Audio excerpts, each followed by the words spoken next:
Júnior no Real, o Rafinha agora com a 10, tipo, a gente tem nomes melhores que eles em questão de carreira, em questão de até mesmo premiação e outras coisas. Mas não era garantia dos 3 pontos. Todo mundo que assistiu o jogo viu que foi difícil. O empate, eu acho que o Brasil ainda conseguiu um empate assim que dá um saborzinho ruim, né?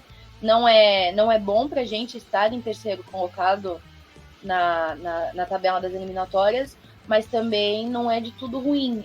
A questão é que a seleção brasileira não convence ninguém mais de nada. Quando ganha, não convence. Quando empata, não convence. Então, será mesmo que a dificuldade foi só contra a Venezuela? Essa é a questão que tem que colocar. Porque se a gente conseguiu não. Se a gente teve um empate com a Venezuela, o que esperar quando jogar com, por exemplo, um Paraguai, que ontem venceu a Argentina, ou um Uruguai também, que é mais difícil. Enfim, não era garantia dos 3 pontos, a gente sabia disso, mas eu acho que deixou sim a desejar.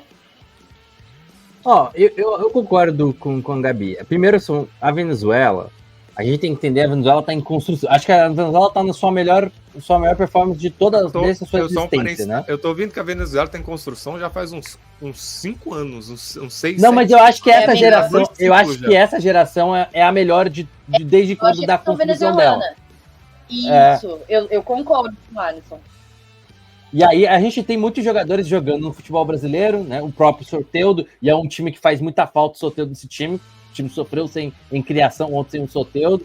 Um time que tem muita gente lá fora que joga lá na Europa e está se destacando muito. Eu acho que a diferença do Brasil e Venezuela, a Gabi trouxe a Venezuela e a Argentina, né? Talvez os 2 jogos mais difíceis onde a Venezuela foi ruim.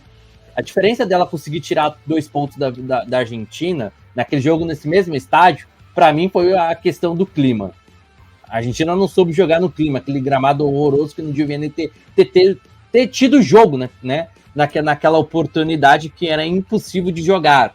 E a Venezuela fez aquilo que ela mais sabe, que é a bola de lançamento para dentro de área, e conseguiu arrumar um empate contra a equipe da Argentina. E foi um jogo, pior jogo das eliminatórias, né? Em questão de bola rolando, né? Claro que outros bolas tem Peru, Chile, que faz um desastre aí quando tem eles em campo.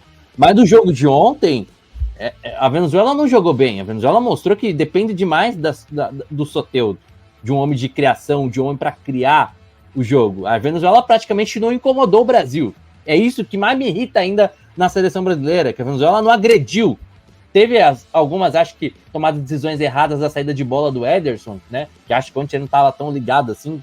Isso eu senti bastante, que faltou ele estar um pouco mais aceso nas saídas ontem. Pelo menos nas atuações aqui do jogo de ontem, 3 falhas ontem que ele teve aqui, o Ederson.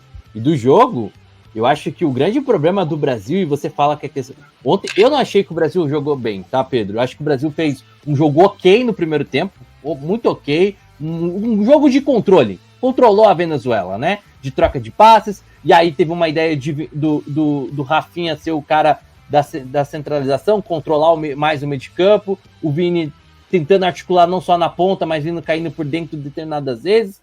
Para mim, um péssimo primeiro tempo do Savinho, o Igor lá na frente quase sem ideia nenhuma, muito mais nesse jogo do Rafinha e o Vini jogando na tabelinha, sabe? Envolvendo, que agregou um pouco mais o futebol ok, né? De um Brasil um pouquinho com algumas mudanças. Mas o segundo tempo me irritou muito porque é um time sem ideia. Os 2 laterais não apoiam, não é possível que o Dorival não consegue fazer os 2 laterais apoiar, os 2 laterais descerem, ir pro jogo, né? Tanto o Abner, tanto o Wanderson no jogo, Pedro. E aí o grande problema, você falou que o problema é da finalização, eu acho que o problema não é a finalização, Pedro. O problema é a construção. O Brasil não tem um jogador que construa. O Brasil não tem um meia para armar. Só para isso não é um problema geral, porque se a gente parar para pensar, a gente não tem um 10 mais no Brasil, é uma coisa que a gente reclama. E nos próprios times brasileiros, a gente não tem um 10. E quem faz a 10 não é brasileiro. A gente tem o Botafogo com o Almada, a gente tem o Vasco com o Payet, a gente tem o Corinthians Palmeiras com o Garro. Palmeiras com... talvez, você brincou do Rony, né? Mas tem o Veiga, que é o único brasileiro, mas é engraçado, quando o Veiga teve a oportunidade de ir na seleção, apagou. Eu acho, amigos, que... É assim, eu acho que se a gente tem um problema de construção no meio de campo, a gente tá errado.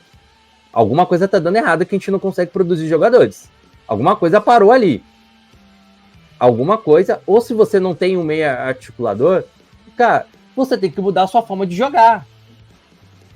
Você tem que mudar a sua performance, né? Não dá, Pedro, você jogar, insistir com uma ideia, pra mim, insistir com uma ideia de uma trinca de volantes que não são meias no jogo.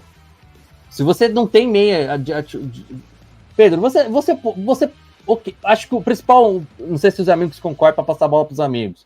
Obviamente, para o atacante fazer o gol, precisa de um cara que vem de atrás e desenvolve esse meio de campo para o jogo fluir. Se você não tem a característica de ter um jogo num ritmo de controle, de articular o meio de campo, você tem laterais, Pedro. Então você vai mudar o jogo. Você bota uma trinca de volantes que não serve pra nada, que marcam mal. Eu gosto muito do Gerson, eu acho que o Gerson tem que ser titular, tá? O problema do Gerson ontem é que ia, mas não conseguia voltar. As poucas vezes que a Venezuela chegou foi em cima dele, com ele ali. Então joga os laterais. Bota os laterais para correr pelo lado de campo, deixa o Vini mais aberto, deixa o Savinho, que vai ser o titular, deixa o Savinho mais aberto. Você vai ter o Rodrigo futuramente, o Rodrigo vai cair um pouco mais por dentro para funcionar essa triangulação e liberar os dois laterais para correr esse corredor. Muda um pouco então o jogo.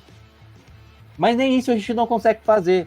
Então eu acho que a gente eu acho que o problema tá por aí, Pedro, na minha opinião, tá? Respeito, acho que, né? Eu acho que também, sim, acho que a ansiedade na hora de chegar na cara do gol, a hora da defesa